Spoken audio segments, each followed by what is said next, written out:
The camera cuts to a cold, desolate room.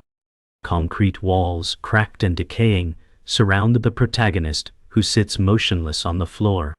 His clothes are worn and torn, and his body is thin from years of neglect. His face is gaunt with hollow eyes staring into the emptiness. The light from a single flickering bulb casts long shadows. No sound, save for the rhythmic drip of water from a broken pipe in the corner. A door creaks open. The silhouette of a figure looms in the doorway, only the sound of boots echoing. It's been 5 years. 5 years of isolation. 5 years of plotting, of dreaming. The figure speaks, voice cold, indifferent. You were never meant to escape, but now you will. The man stares up, his eyes burning with silent fury, a small photograph clenched tightly in his hand. He whispers to himself, "I will build something, something they will never forget." And with that, a spark of resolve lights in his chest. The camera shifts to the present. Sir Cedric walks through the bustling streets of the city, a place of endless noise and motion. He moves with purpose, but also with a certain detachment. People brush past him, caught up in their own lives, their own worlds, oblivious to the man who has seen the depths of despair. His eyes are constantly searching, scanning. A subtle shift of his hand to his pocket reveals a small metallic token, his only link to the past. He feels the weight of it, and for a moment, he feels a flicker of the person he once was. The man who dreamt of something bigger, of building a legacy. But the world doesn't care. He's been marked, forgotten, and betrayed. "I never asked for this," he murmurs to himself, "but I will show them. I will show them all." The world may have turned its back, but Sir Cedric is far from finished. Sir Cedric is now at a lavish business gathering, the kind of event where only the elite of society gather. His presence goes unnoticed, lost among the sea of confident, well-dressed faces.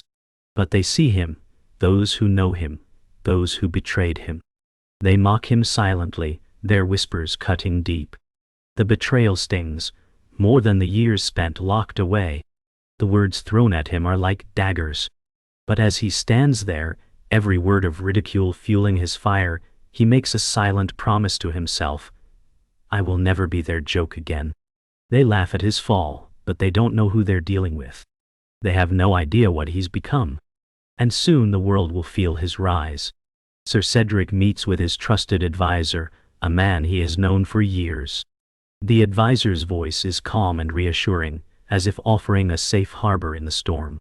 "Don't worry," the advisor says. "I've got it all under control.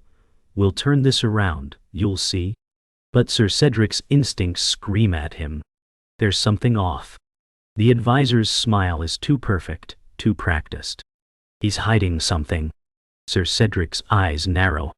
There's a subtle shift in the air. He wonders, just for a moment, if the one person he's trusted all this time has been playing him from the start. The betrayal is revealed. The advisor's true intentions come crashing down on Sir Cedric like a wave. He wasn't the trusted confidant. He was part of the very conspiracy that left Sir Cedric abandoned and forgotten. "I'm sorry, Cedric," the advisor says, voice cold now. "But it's over for you." Everything Sir Cedric believed in, every hope he held on to, is shattered in that one moment. The realization cuts deeper than any prison ever could. But something stirs inside him. The fury. The fire. And now, it burns brighter than ever. Sir Cedric stands at the edge of a vast cityscape, gazing out over the skyline. The weight of betrayal still clings to him, but with it comes a new understanding. He's no longer a victim. He's something else now. The man once locked away in a room is gone. In his place stands someone who's been forged by the fire of abandonment and deceit. "They thought they could break me," Sir Cedric says, his voice low and determined. "They didn't realize how strong I'd become." Every piece of the puzzle now falls into place. The man who once dreamed of building a legacy now understands what he must do. He will build it again, this time on his own terms. The city below is full of opportunities, each one a stepping stone. But Sir Cedric knows the road won't be easy. He'll need to gather allies, build a team, and prove himself to a world that has forgotten his name. This is just the beginning, he says to himself, a fire igniting in his chest. Sir Cedric enters a quiet cafe, where a former colleague waits for him. Their eyes meet across the room, and in that moment, there's an unspoken understanding. This person knows the truth. They know what he's capable of. I need your help, Sir Cedric says, sitting down. The colleague hesitates, but they've seen too much of the man's resolve to turn away. I don't know if I can trust you anymore, they say, voice tinged with doubt. But Sir Cedric isn't asking for trust, he's asking for a chance. He slides a small piece of paper across the table. I'm building something bigger, something that no one will forget. Help me, and you'll be part of it. The colleague looks at the paper, then back at Cedric. The weight of the decision is clear. All right, they say finally. I'll help, but don't think this is easy. And with that, the first piece of Sir Cedric's new empire begins to fall into place. Weeks have passed since the meeting, and Sir Cedric's plans are starting to take shape. He walks into a small workshop, a place full of machinery and tools. The faint scent of oil and metal fills the air. We'll start small, Sir Cedric says to his growing team.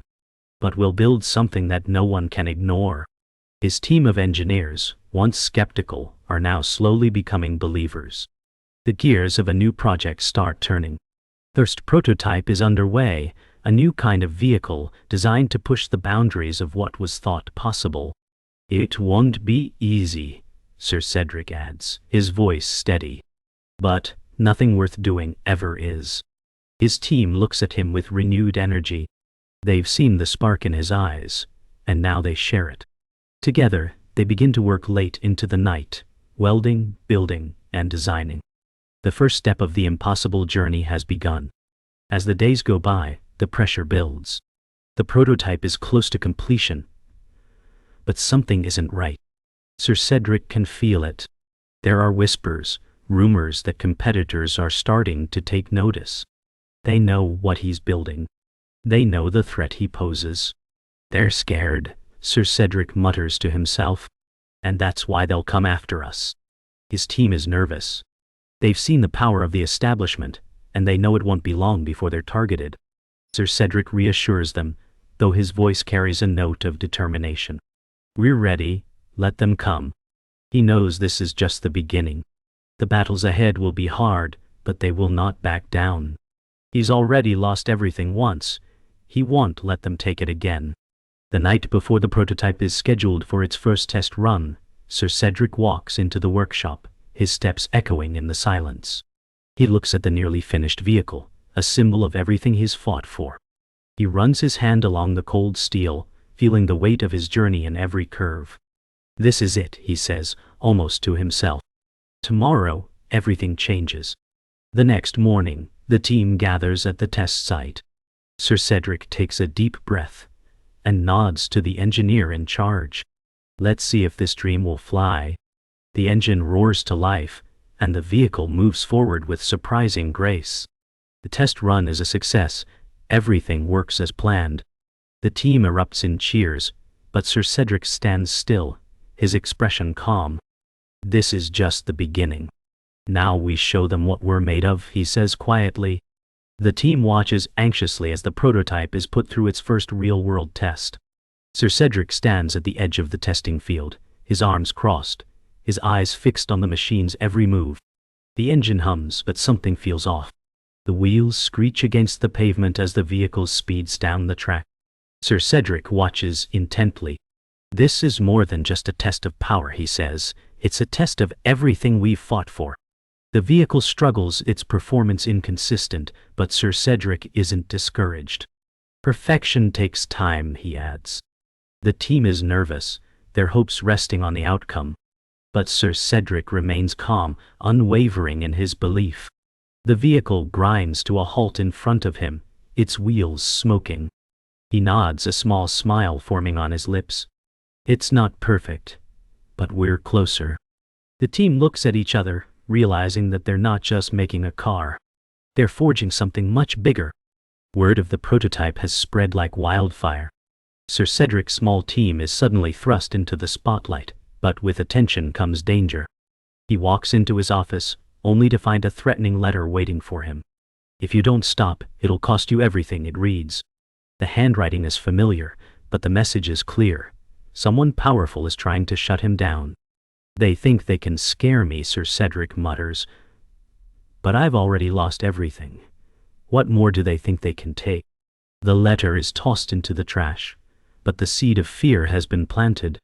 His team members begin to notice the pressure, the subtle glances from competitors who are already working to sabotage their success. The weight of this new battle is real, but Sir Cedric refuses to back down. "We've come this far," he says, "and we're not stopping now." The weight of the threats begins to take its toll. Sir Cedric confides in his closest ally, the one person he believes he can trust.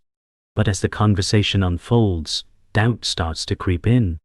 "I don't know if we can keep going like this," Sir Cedric admits, his voice tinged with frustration. "We're being hunted down." His ally listens carefully, offering comforting words at first.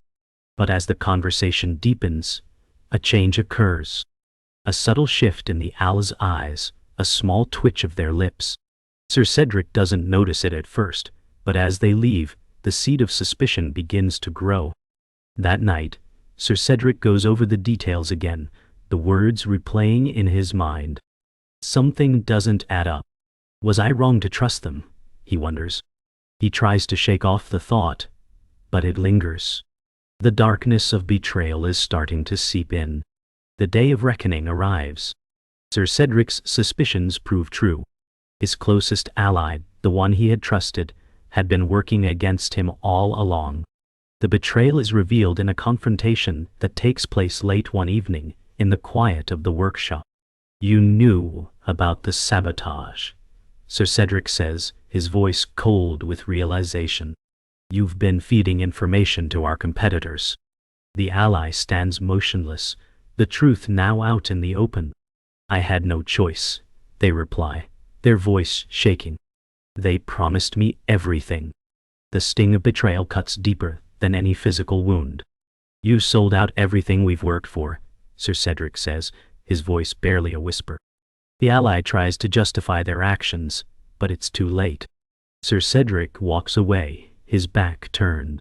He no longer sees them as a trusted friend, but as an enemy. "I trusted you," he mutters to himself. "And now you're gone." In the wake of the betrayal, Sir Cedric gathers his team for one final meeting. The news of the sabotage has spread, and the pressure is mounting. "This is it," Sir Cedric says, his voice steady despite the chaos. "We have to push forward. If we give up now, everything we've done will be for nothing." His team, weary but determined, looks to him for guidance. "We've come too far to let this defeat us," one of the engineers says, standing up. The others nod in agreement. Sir Cedric looks around the room, a sense of pride swelling in his chest. "We're more than just a team," he says. "We're family, and we fight together or we don't fight at all." The decision is made. They will stand and fight, no matter the cost. The prototype is ready, and they're going to make it work. The battle is just beginning. The sound of metal grinding and engines revving fills the air as the prototype moves forward into its next phase. The team is no longer just building a vehicle, they're creating a symbol of defiance. Sir Cedric walks around the machine, his fingers lightly brushing the sleek surface. "This isn't just a car," he says, his voice firm. "This is our revolution." The workshop is alive with energy, every hand working in unison, a shared vision burning in their eyes. The blueprint they once dreamed of has now become a reality, and it's ready to face the world. The pressure is immense, but Sir Cedric knows they've crossed the point of no return. "Tomorrow, we take on the giants," he declares. His team responds with a unified cheer, the weight of what's to come looming over them. They know that the road ahead is fraught with danger, but they're ready. This is their moment. The day has arrived, the moment the team has been waiting for. The vehicle is ready for its first public test. The press is gathered, the air thick with excitement and skepticism. Sir Cedric stands at the front, the weight of the moment pressing down on him. "They'll doubt us," he says to his team. "They'll try to break us. But we won't stop, not now, not ever." The crowd watches with bated breath as the prototype moves forward, its tires gripping the pavement with precision. The roar of the engine fills the air, and the machine glides smoothly across the track. Sir Cedric watches, his heart pounding in his chest. The test run is a success, but there's no celebration. They know the battle is far from over. The crowd's cheers are a distant sound as Sir Cedric, looking up at the sky, whispers, "This is just the beginning." The success of the test run spreads quickly, but so does the animosity from the established players in the industry. Sir Cedric receives a phone call late one night, the voice on the other end threatening to crush everything they've built. "You think you can compete with us?" the voice sneers. "You're nothing, we'll bury you." Sir Cedric listens, his jaw clenched. "Let them come," he replies, his voice steady. "I've already lost everything once. There's nothing they can take from me now." The threat hangs heavy in the air, but it only strengthens his resolve. The team gathers that night, knowing the storm is coming. They brace for the inevitable attack, but Sir Cedric has no fear. "We're not going anywhere," he says, looking each of them in the eye. "We fight or we fall together." Pressure mounts as the competition intensifies. The team works tirelessly, but the sabotage continues. One by one, small pieces of their project are compromised. Sir Cedric suspects that someone on the inside is working against them, but he can't pinpoint who. He pulls aside his most trusted engineer. "We need to find out who's working against us," he says. "I know someone is sabotaging us from within."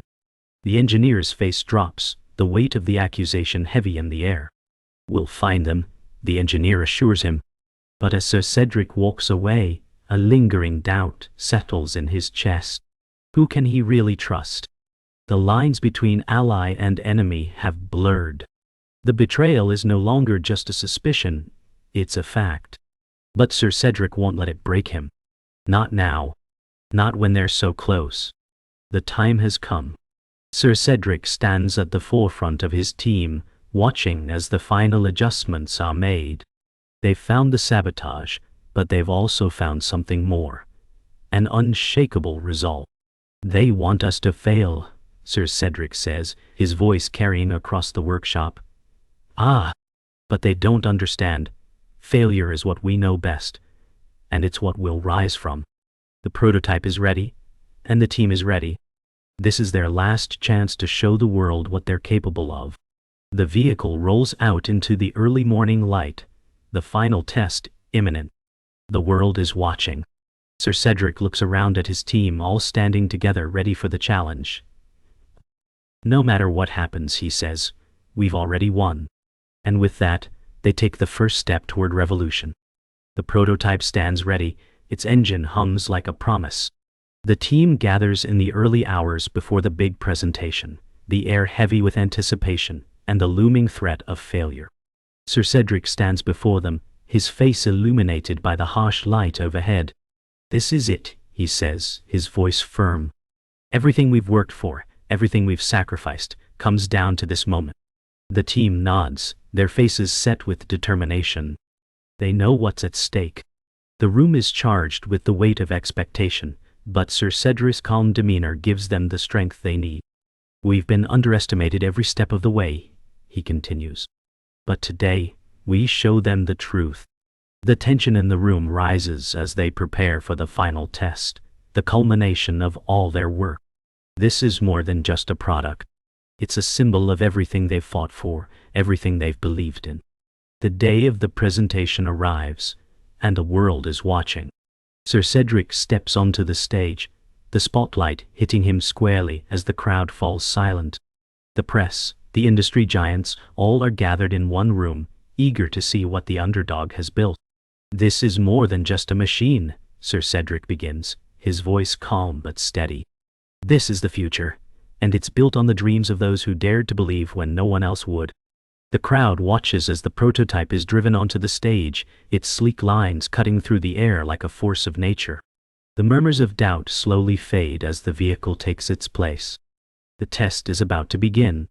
Sir Cedric looks out at the crowd, his eyes filled with resolve. Today, we make history. The test begins. Sir Cedric watches as the vehicle roars to life, the engine growling in defiance. The track stretches ahead, and the vehicle accelerates, faster and smoother than anyone expected. The crowd is in awe, some with jaws dropped, others whispering in disbelief. But as the car speeds down the track, something unexpected happens. The vehicle suddenly sputters, and for a brief moment, the engine falters. The crowd gasps, and Sir Cedric's heart skips a beat. But then, just as quickly, the vehicle roars back to life. The speed, the precision, it's all there. The test is a success. Sir Cedric stands tall, not a hint of panic on his face. Perfection isn't about being flawless, he says. It's about how you handle the imperfection. The crowd erupts in applause, and for the first time, Sir Cedric allows himself a small, satisfied smile. The battle is far from over, but this victory is his. The test has been a success, but just as Sir Cedric begins to breathe a sigh of relief, the industry giants make their move. A rival executive steps forward, a sneer on his face as he addresses the crowd. This is nothing more than a gimmick, he says, his voice dripping with disdain. It's not innovation, it's desperation. The room falls silent. Sir Cedric watches, feeling the weight of the moment. The giants of the industry are trying to discredit everything he's worked for, undermining the very thing that has been his lifeblood. But Sir Cedric doesn't flinch. I've been told I'm nothing my whole life, he says, his voice rising. But I'm standing here, and I will build something that outlasts all of you. His words hang in the air, and the silence that follows is deafening. The fight is far from over. But in that moment, Sir Cedric knows that nothing can stop him now. Days pass, and the world begins to take notice. Sir Cedric's vehicle is no longer just a product, it's a movement. The media, once skeptical, now calls it the future of transportation. The industry giants, once so sure of their dominance, are scrambling to catch up. Sir Cedric stands before his team, looking at the growing success before him. This is just the beginning, he says, his voice full of pride. They tried to stop us. They tried to crush us. But we're still here, and we will keep building.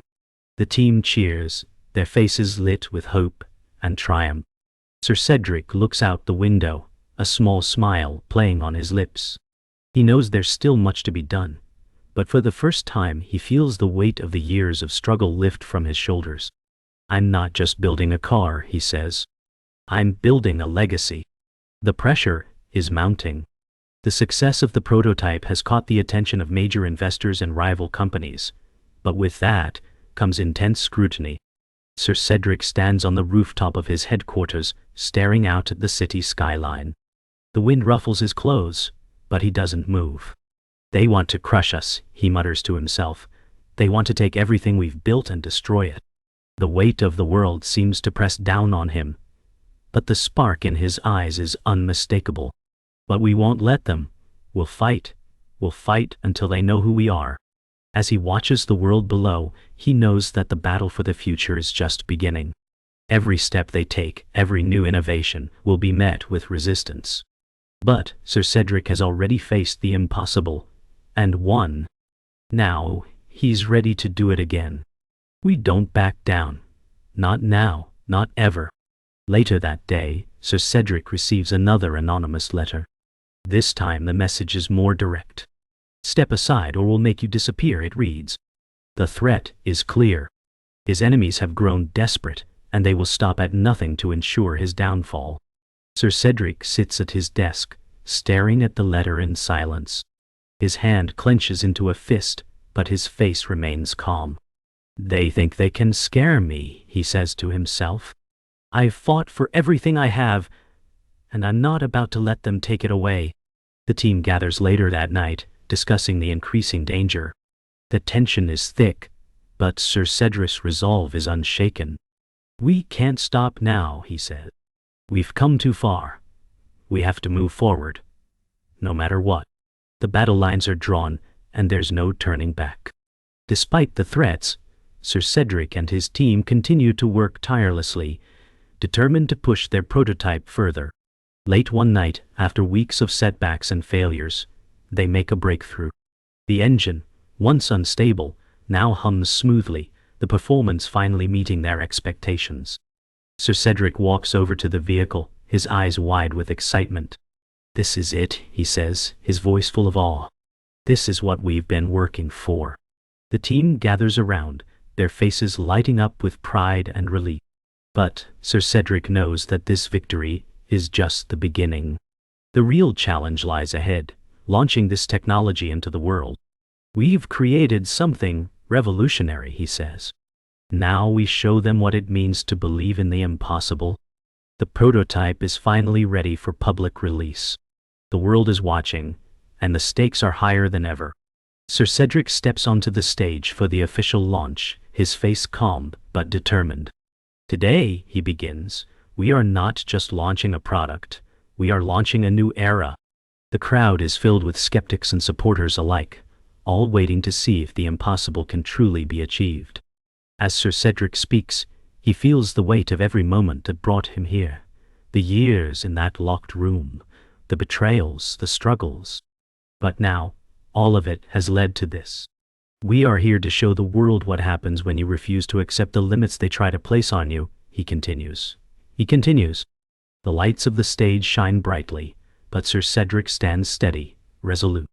"This is our legacy."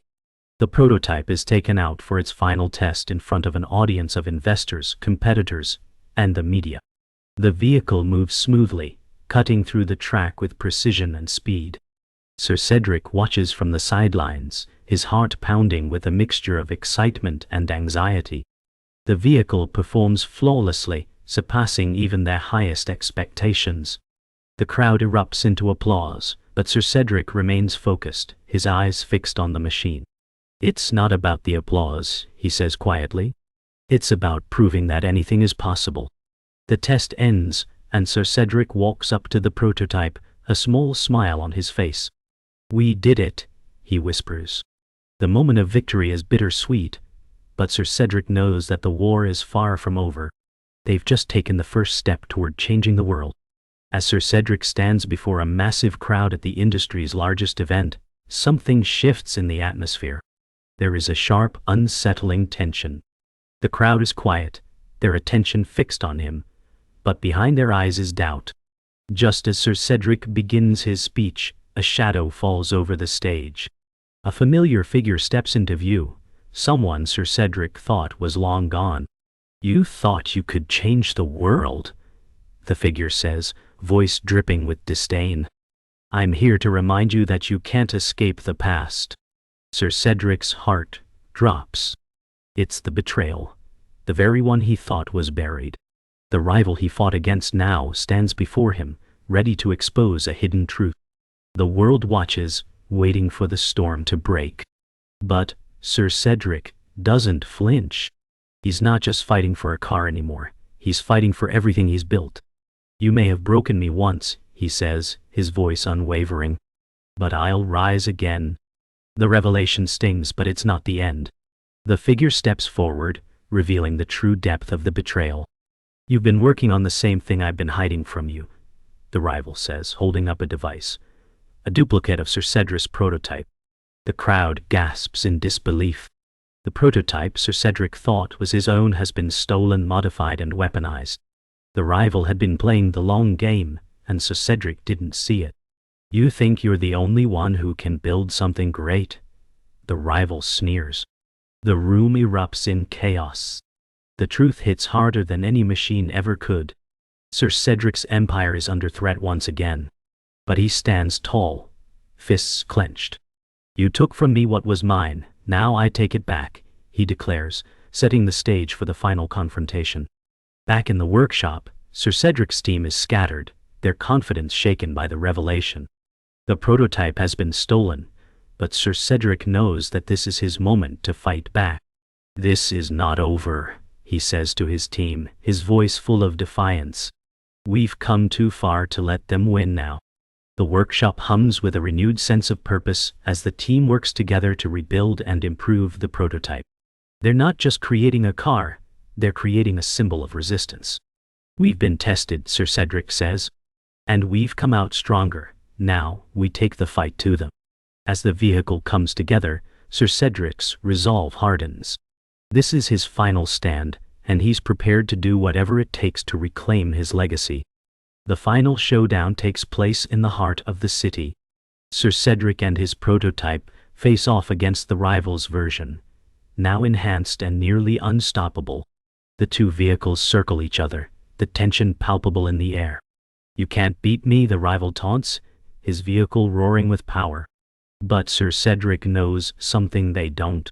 It's not just about power, he says, his voice calm despite the stakes. It's about heart, and no machine can replace that. The race begins, and Sir Cedric pushes the prototype to its limits, each turn a test of skill and determination. The rival's vehicle gains speed, but Sir Cedric's confidence remains unshaken. As they near the final stretch, Sir Cedric activates the final piece of his prototype, an innovation no one else had seen. "This is where we win," he says to himself, his eyes locked on the finish line. The race ends in a spectacular victory. Sir Cedric crosses the finish line, his prototype gliding to a stop as the crowd erupts into applause. The rival's vehicle sputters behind, unable to keep up. Sir Cedric steps out, his face showing a mixture of exhaustion and triumph. "We did it," he says, his voice quiet but filled with pride. The legacy he fought so hard to build is now secure, and the world has seen it. The crowd cheers, and Sir Cedric looks out at the horizon, knowing that this is just the beginning. The revolution is far from over, but today, he has secured his place in history. "This is our time," he says, his voice full of hope. "And we will keep moving forward."